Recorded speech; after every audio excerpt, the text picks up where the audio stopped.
Je voudrais rappeler d'abord qu'en termes de risques environnementaux, s'il y a d'exposition à des agents exogènes, extérieurs, hein, des produits chimiques, physiques, etc., c'est comme en milieu de travail que les expositions sont de loin les plus importantes pour les mêmes choses.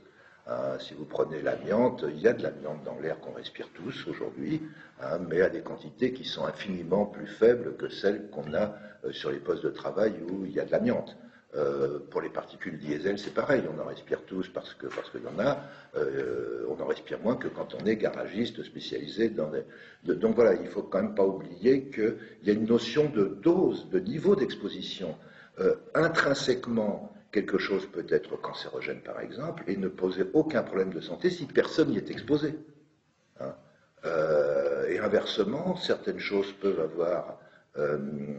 facteurs peuvent avoir un pouvoir cancérogène pas très important, mais si beaucoup de monde y est exposé, ça peut générer beaucoup de cas. Donc il faut tenir compte de tout ça. Alors une fois que j'ai dit ça un peu en général, quels sont aujourd'hui les risques les plus importants? Eh ben, je crois qu'on ne le sait pas.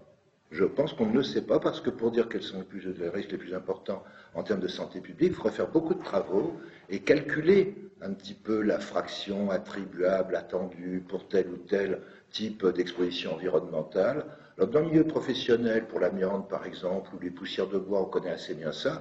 Pour la population générale, on a très peu d'informations et c'est très difficile de dire quels sont les problèmes les plus importants.